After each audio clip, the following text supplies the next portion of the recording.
saya ingin mengucapkan terima kasih atas kesempatan yang diberikan untuk berbagi. Kita teman-teman di perwakilan sangat senang untuk bisa berbagi pengalaman dan apa yang kita lihat dari pengalaman negara-negara yang kita tinggali. Nah, untuk saya akan membahas tentang Austria ya, yang saya akan awali dengan bantuan presentasi yang akan saya tayangkan berikut ini.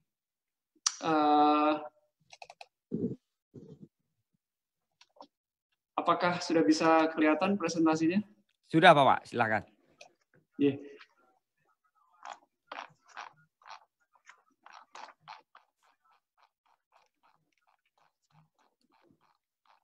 Maaf.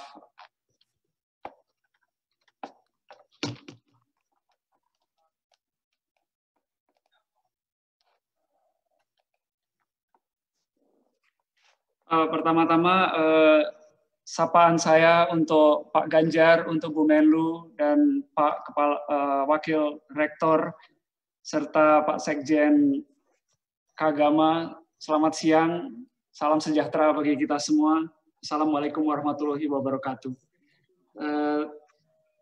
Khusus untuk Austria, saya ingin mengajak teman-teman, sahabat sekalian, untuk melihat bahwa kasus pertama di Austria itu dimulai pada tanggal 25 Februari. Ini kalau Anda melihat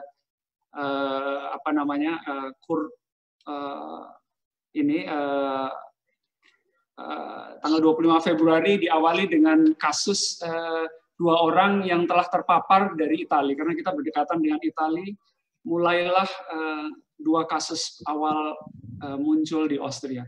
Nah, perlahan-lahan kasus itu mulai bergerak naik, dan pada tanggal 10 Maret udah mencapai 100 kasus. Dan ketika mencapai 100 kasus itulah mulai ada dirasakan sense of urgency yang dirasakan oleh pemerintah Austria, dan oleh karena itu pemerintah mulai menerapkan kebijakan-kebijakan yang lebih ketat.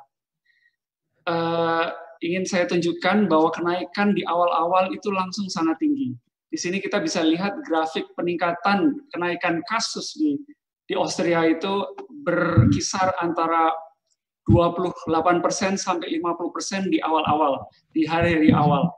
Ya, rata-rata 40% bisa naik setiap harinya. Dan kemudian pada tanggal 10 Maret itu mulai diterapkan suatu kebijakan-kebijakan yang lebih keras, ya, tapi dilakukan secara bertahap. Di tahap pertama pada tanggal 10 tersebut dikurangilah kebebasan orang untuk berkumpul, menjadi dibatasi hanya 100 orang di dalam ruangan dan 500 di luar ruangan. Juga mulai dilakukan penghentian penerbangan dari beberapa negara yang menjadi sumber hotspot COVID pada saat itu, seperti dari Iran, Italia, dan Korea. Dan bagi mereka yang akan bertandang ke Austria dari Italia, sudah mulai diminta sertifikat kesehatan bebas COVID. Nah, saat itu pula kuliah-kuliah juga mulai dilakukan secara online, dan ada himbauan untuk bekerja dari rumah. Kemudian, beberapa hari kemudian, pembatasan sosial yang diterapkan itu menjadi lebih ketat. Bahkan restoran-restoran sudah harus mulai membatasi jam operasinya, yang biasanya sampai jam 1 pagi, sekarang harus tutup jam 3. Toko-toko juga sudah mulai harus tutup, kecuali supermarket atau toko-toko yang memberi pelayanan esensial. Penerbangan-penerbangan juga mulai ditutup dari lebih banyak negara lagi, terutama sekarang ditambah dengan negara-negara tetangga yang juga punya insidensi COVID yang semakin tinggi, yang cukup tinggi pada saat itu, yaitu Swiss, Spanyol, dan Perancis. Kemudian pada saat kondisi ada 300 kasus, Perdana Menteri atau Kanselir Kurz itu bilang bahwa, teman-teman rakyatku, apabila keadaan ini diteruskan tanpa kita melakukan pembatasan-pembatasan yang lebih serius, maka dalam hari-hari ke depan saja, kasus yang ratusan saat ini bisa berlipat-lipat ganda menjadi ribuan, dan bahkan dalam 1 minggu atau 2 minggu bisa mencapai 10.000, kalaupun tidak lebih cepat. Oleh karena itu, kita perlu mempersiapkan diri untuk melakukan langkah-langkah drastis. Inilah persiapan yang dilakukan, forewarning yang dilakukan oleh Perdana Menteri untuk mempersiapkan masyarakatnya agar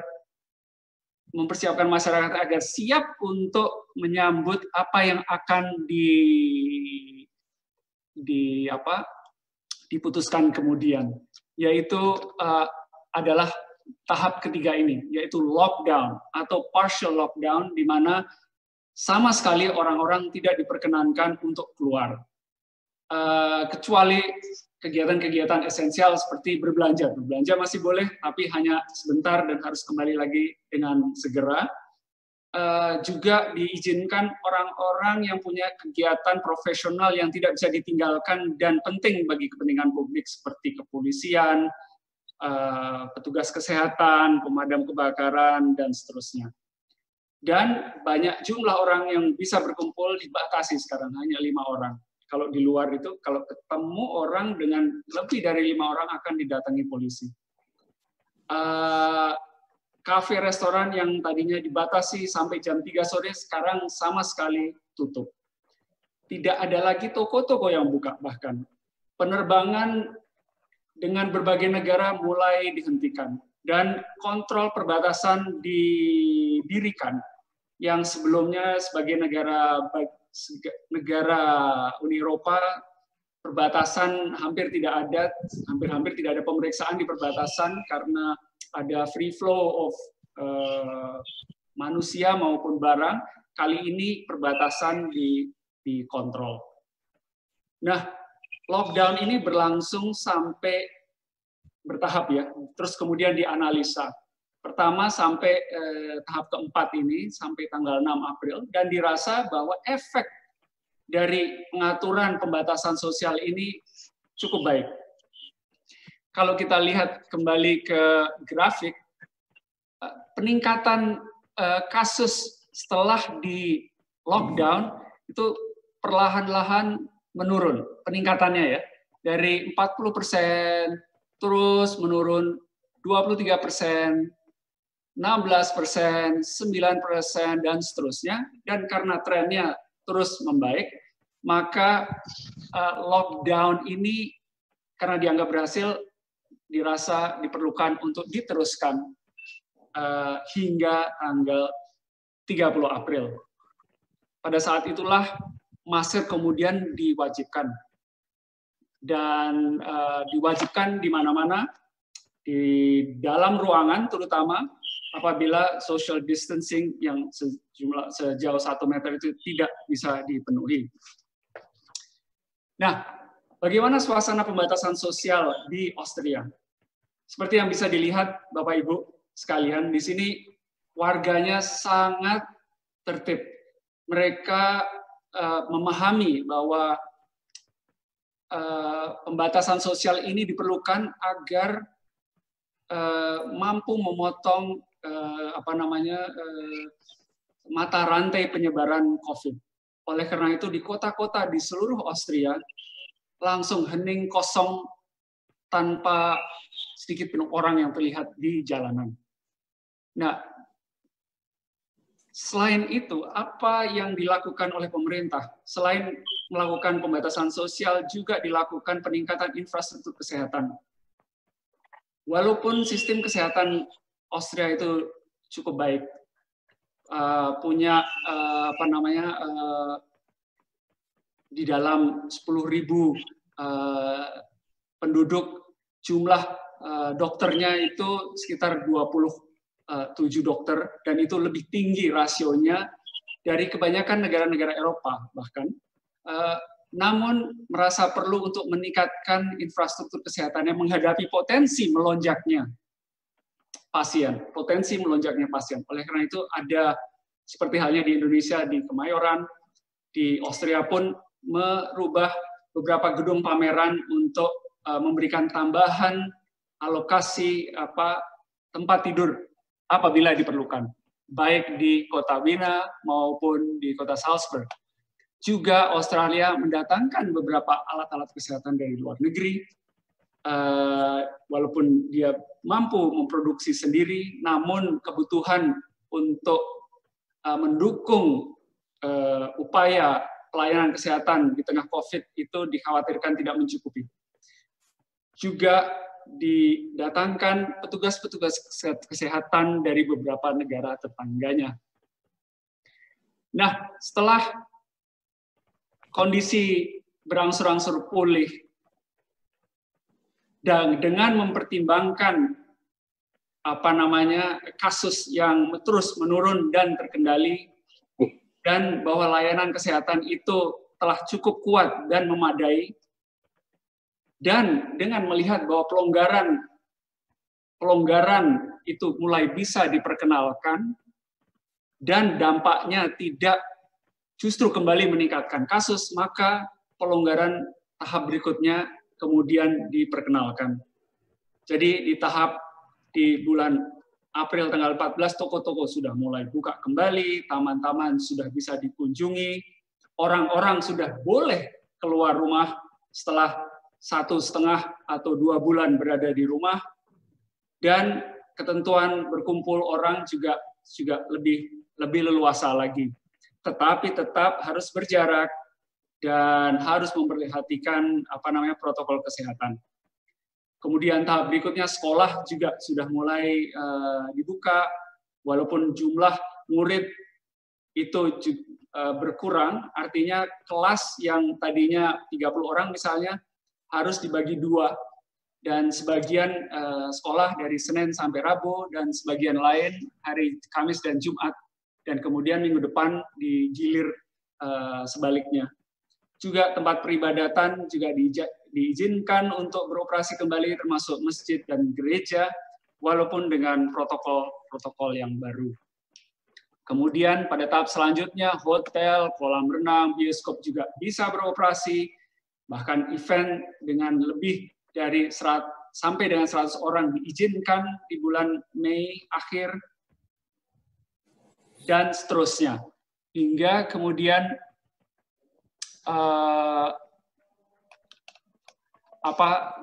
pada saatnya nanti di bulan Juli ini, apabila kondisinya tetap membaik, maka pelonggaran itu akan terus dilonggarkan lebih jauh lagi. Nah, kira-kira beginilah kurang lebih Austria timeline-nya dari kasus pertama sampai dengan saat ini yang telah mulai longgar, itu dibutuhkan kurang lebih 2 bulan. 2 bulan, tidak lama, cukup singkat. Kemudian kalau dibandingkan dengan beberapa negara di Eropa, Austria itu relatif baik.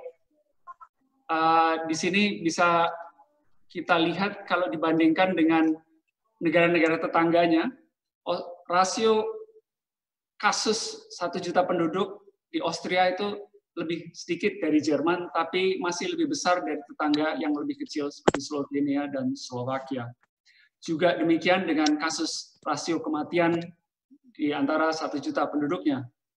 Nah, negara-negara yang dibandingkan yang cukup sukses di Eropa ini rata-rata hanya membutuhkan 2 bulan agar kurvanya menjadi datar, melalui kebijakan-kebijakan lockdown utamanya, atau PSBB mungkin ya, seperti di Indonesia.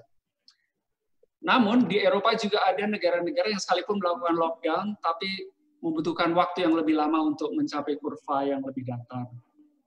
Seperti Italia atau Prancis, atau bahkan Swedia yang tidak melakukan lockdown, bahkan membutuhkan waktu yang lebih lama untuk kembali ke situasi yang terbilang lebih normal, gitu ya.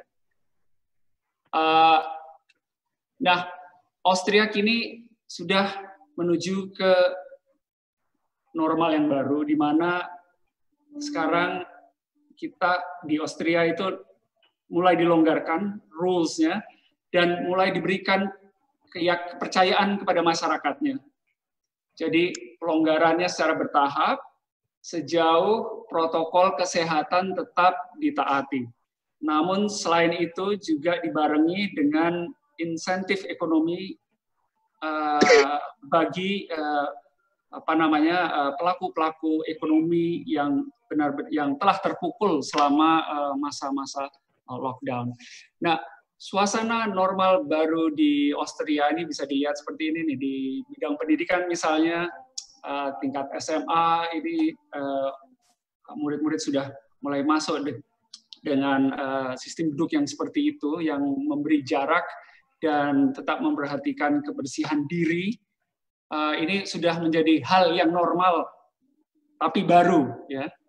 Nah, seperti yang tadi disampaikan oleh Pak Ari Dwipayana, suasana baru, kebiasaan baru inilah mulai diinstitusionalkan di Austria bahkan. Beginilah suasana di tempat peribadatan, di mana ada tameng antara pastor dengan umatnya, dan jaga jarak di masjid-masjid 1 meter di antara para umatnya. Dan kemudian di area komersial selalu ada tameng dengan kasir, dan pembayaran biasanya tidak dengan cash, dengan kartu. Dan para pelayan menggunakan tameng muka di restoran-restoran, dan di supermarket diharapkan menggunakan troli agar sekaligus mengatur jarak 1 meter antar satu sama lainnya. Di angkutan umum juga seperti ini, di mana masker wajib digunakan, dan menurut pengamatan kami semua orang selalu setia menggunakan masker, hampir tidak ada yang tidak. Apabila ditemui ada yang memakai masker bisa didenda, dan benar-benar didenda. Tapi secara umum rata-rata masyarakat patuh dan mentaati aturan. Sedangkan Wina juga menjadi headquarters atau markas besar PBB.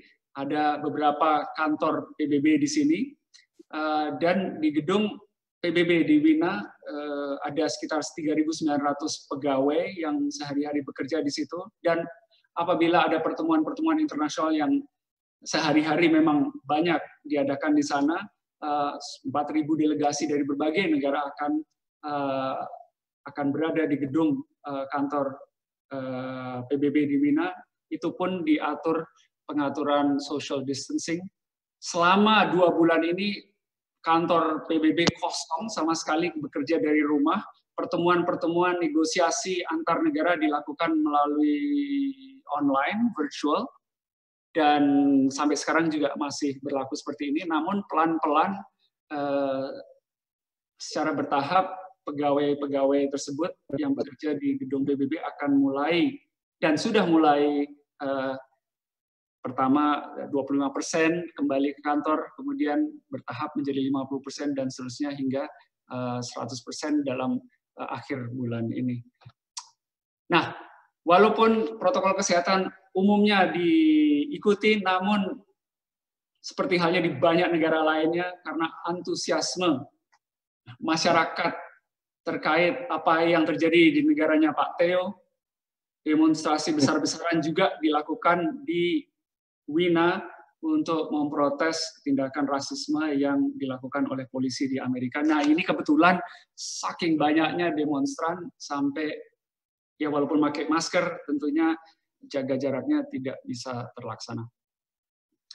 Ini kondisi terakhir di Austria, di mana total infeksi sebanyak 17.000 lebih, yang sembuh sebagian besar, yang meninggal ada di bawah 700, dan sekarang tersisa kasus aktif hanya 312. Nah, di tengah semua itu, paket insentif ekonomi itu cukup mendapat porsi yang serius dari pemerintah, sama halnya dengan banyak negara lainnya. Khusus untuk Austria menyisihkan 9% dari GDP-nya sebesar 38 miliar untuk paket insentif ekonomi ini. Jadi seperti halnya banyak negara, Austria juga akan turun kontraksi sampai kontraksi 5,5%, dan diharapkan tahun depan akan kembali naik, tapi kenaikan tersebut juga mungkin tidak cukup kuat untuk kembali ke situasi yang normal. Semua sektor terdampak akibat dari COVID ini. Dan ini beberapa informasi tentang insentif ekonomi yang diberikan oleh pemerintah Austria kepada khususnya pengusaha-pengusaha kecil di sini. Nah, khusus untuk sektor pariwisata yang memang penting bagi Austria karena merupakan bagian porsi yang hampir 10% dari GDP-nya, itu sangat terdampak. Ada beberapa hal yang dilakukan untuk teman-teman kita di Bali dan di beberapa tempat wisata, tentunya bisa melihat apa yang dilakukan oleh Austria. Ada bank khusus, yaitu Tourismus Bank, yang memberi insentif pinjaman kepada pelaku industri pariwisata yang favorable. Kemudian pemerintah mendorong agar saat-saat COVID ini daerah wisata agar rakyat Austria dalam musim-musim panas ini untuk berkunjung ke dalam negeri terlebih dahulu. Sambil memastikan, karena Austria memang sudah lebih baik kondisinya, agar lebih aman untuk berwisata di dalam negeri, sekaligus mendorong perputaran industri wisata di dalam negeri. Kemudian mulai perlahan-lahan dibuka border Austria dengan beberapa negara tetangga dan negara Uni Eropa yang bisa dibilang seperti Bu Menlu katakan sebagai suatu bubble, baik untuk bisnis maupun untuk tourism. Dan bubble ini sedikit demi sedikit diperluas, tapi untuk kali ini masih terbatas dengan negara-negara di Uni Eropa. Kemudian Austria terus membangun kepercayaan atau confidence di dalam Austria sendiri untuk maksudnya persepsi bahwa Austria adalah aman dari COVID, dan tes COVID dilakukan oleh petugas-petugas, pegawai-pegawai yang berinteraksi dengan tamu, pegawai-pegawai di sektor wisata secara berkala dan semakin lama semakin banyak. Nah, untuk menutup, Mas Danang dan Bapak Ibu sekalian, mungkin bisa saya sampaikan bahwa sinergi warga dan pemerintah itu sangat kuat di dalam menghadapi krisis. Jadi di samping pemerintah menyampaikan kebijakannya, masyarakat berdisiplin dan memahami keputusan yang diambil pemerintah. Juga ada kesatuan gerak antara pemerintah pusat dan pemerintah di provinsi.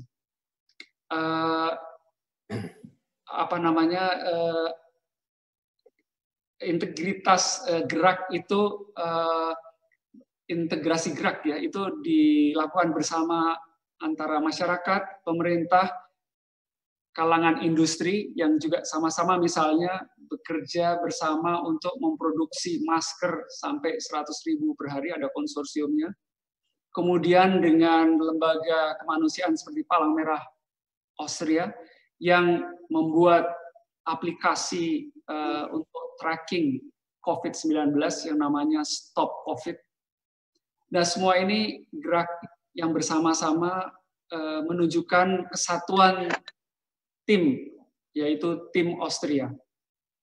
Wir sind das Team Austria adalah tema yang dipakai oleh Austria untuk menunjukkan bahwa negara komponen masyarakat itu bersatu di dalam menghadapi krisis dan bersama-sama bisa mengatasi.